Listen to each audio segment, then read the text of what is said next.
Morning viewers, I'm in Ceduna caravan park. I got the caravan park because I'm heading into the desert tomorrow. I'm going to do Goog's track, or Goog's track, I don't know how you say it. Even the lady at the information centre doesn't know how it's pronounced. But we'll call it Goog's. So I'm going to do Goog's track, and I'm going to cut across along the Trans-Australia railway line, and then I'm going to cut back down some other track through the desert and go and visit some caves and what have you. So I should be out there 4 or 5 days. So I wanted to come to a caravan park to have a good clean up and get everything ready. So I'll be leaving in about an hour or two. But I just wanted to show you this caravan park. This is the 4th caravan park I've stayed at on my trip so far, and it's by far the worst. I'm going to show you around. Okay, first off we'll start with this here. I mean, you know, nothing too serious. The fence is falling over a bit. We've got this massive trench here. Looks like it's been here for quite some time. Bit of a OH&S issue.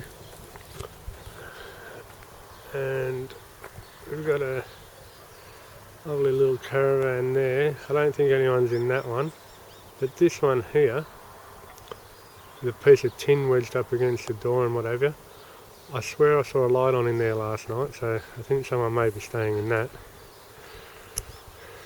And then we go round. Oh, by the way, this area here where I've set up, this is the lawn area, believe it or not. Then we've got this removable site thing here. This bloke was up at 5 o'clock this morning, coming and going about a dozen times. You've got a toilet block over there, which the showers and toilets aren't too bad. I mean, obviously they're not the best, they're very outdated and that, but reasonably clean. Oh, best showers I've had though, like the pressure was like a bloody fire hydrant. Like, love high pressure showers, and yeah, that's definitely got high pressure in there. But that, what you're looking at there, that door, that is the kitchen and laundry.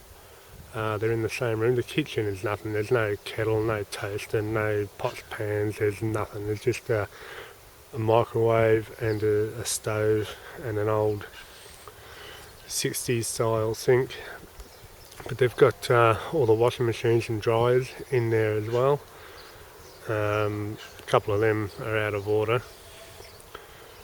But that is definitely a health and safety issue there. I know that for a fact. I did a health and safety course, and having washing machines and dryers in the same room where you prepare food is a health and safety issue. So that's the driveway. I'll just walk up here a little bit. So you've got these little, they're the cabins.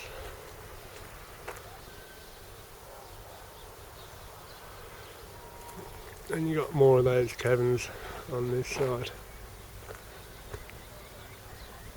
There's some newer style removable site offices up there. I think there's a couple of caravans behind the toilet block. So, yeah, not the prettiest caravan park to stay in, but it was the cheapest one in town. It was $18 a night here for unpowered site, which is still pretty expensive in my opinion. I mean, I stayed in one down at Coffin Bay. It was $12 a night, and the caravan park was beautiful, all modern, brand new, and $12 a night, so that was great. But anyway, look, don't get me wrong, I'm not complaining. People go overseas to experience other cultures. You just have to go to Australia. Go around Australia, you'll experience lots of different cultures. Yeah, so I'm in Ceduna. Obviously, it's a big Aboriginal population.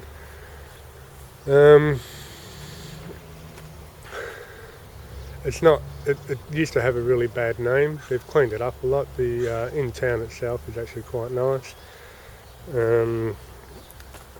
But yeah, you still get the odd drunk Aboriginals walking around the street. I was sitting in the main street yesterday watching two Aboriginals having a fight, which was quite funny actually, and I thought, oh, should I video this or not? And then by the time I decided to get my video camera out, they'd stopped.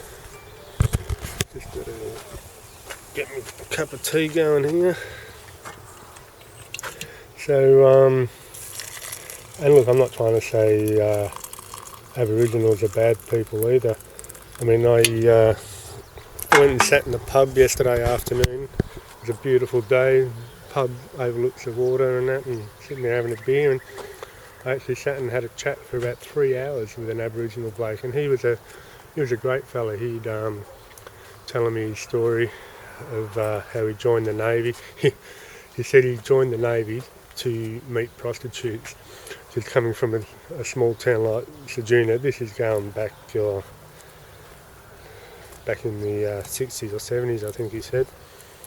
So there was no women here, and he was a young bloke, 16, and couldn't meet any women, so he joined the Navy to meet prostitutes. So anyway, so he joined the Navy. He was a radar plotter on the big ships, stationed out at HMAS Cerberus in Melbourne, and he was also stationed at the one in Garden Island. What's that one called? I can't remember the name of that one. That's in Western Australia though. And then he did a lot of time up in Sydney as well. Anyway, he got out of the Navy. He actually, when he was in Darwin, he actually jumped ship, took off, and they caught up with him, and he did, I don't know, a month in solitary confinement or some shit. But anyway, they let him out because he said he didn't want to be killing people, which is, you know, I've always said that about war. Why should we go and kill these innocent people that have done nothing wrong to us? It's all because of government and politics or religion or something like that. So anyway, he told me all about that story, and then he's telling me about his tribes and the different tribes that he's a part of, like his mother's this tribe, and his auntie or something is some other tribe, and how the tribes don't get along, and it was very interesting. But yeah, after 3 hours I'd had enough of it basically, so I left. But yeah, so anyway, that's where I am at the moment. I'm heading into the desert for a few days, and I'm sure there'll be more vids and pics to come. Take care.